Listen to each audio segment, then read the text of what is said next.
Number 48. Consider balloons A and B, which contain CH4 and C2H6, respectively. And so here is CH4 and C2H6. They're at the same temperature and volume as well. How does the pressure exerted by the gases in A and B compare? And then you're asked two other questions. B, how do the masses compare? And then how do the densities compare? So the pressures, the masses, and the densities. Well, they are at the same temperature and volume. And if you count the particles inside both of these, I count 1, 2, 3, 4, 5, 6, 7, 8, 9.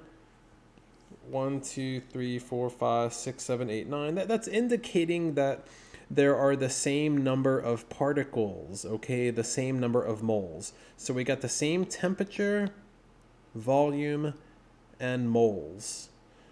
Well, if both of them have the same temperature, volume, and moles, they also must have the same pressure.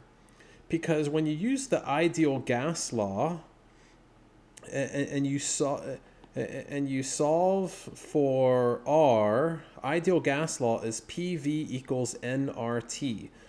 Okay, that means R is going to be equal to PV over NT.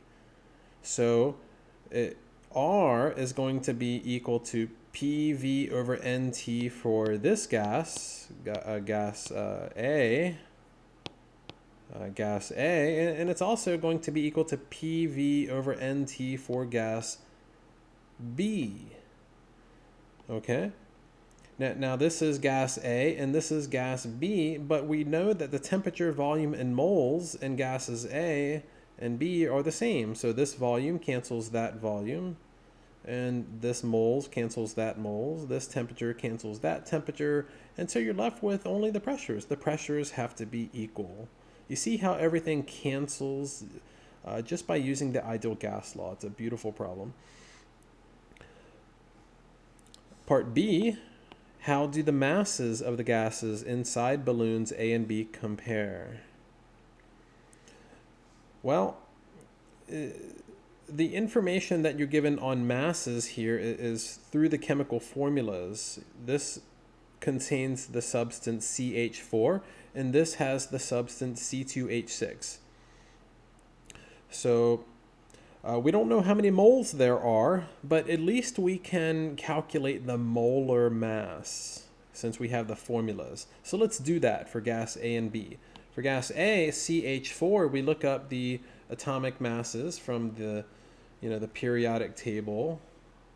So here's the periodic table, and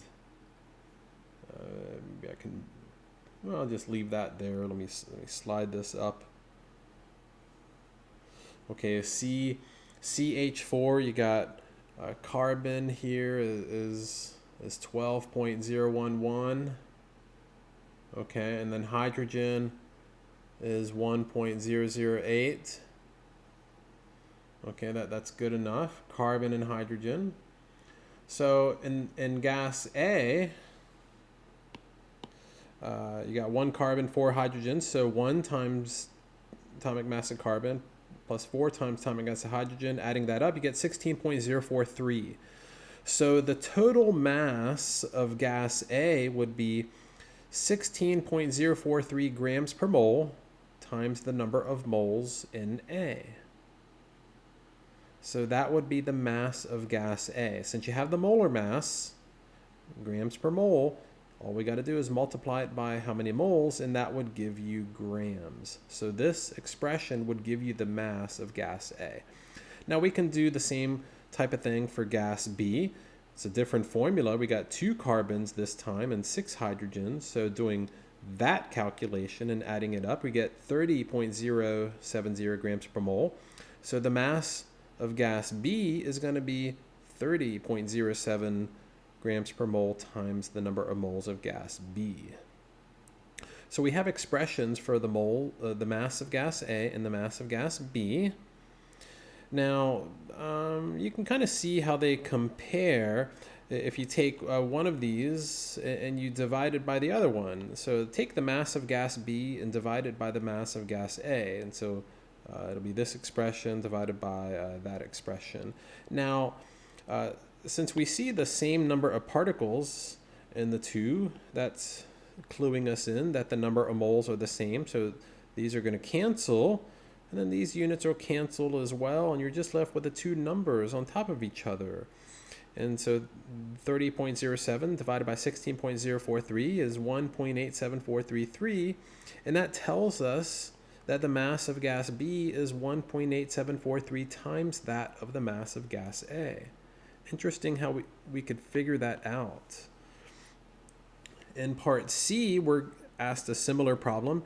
How do the densities of the gases inside balloons A and B compare?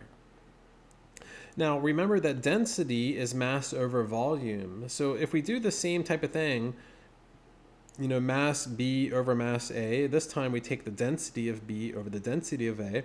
The density of B is going to be the mass of B over the volume of B. And the density of A is the mass of A over the volume of A. But we're told that the volumes are the same. Okay, the same temperature and volume. So the volumes are the same, so this volume cancels that volume, and we're left with simply mass B over mass A, and we've already solved for that, 1.87433. So the density of B is 1.87433 times that of the density of A.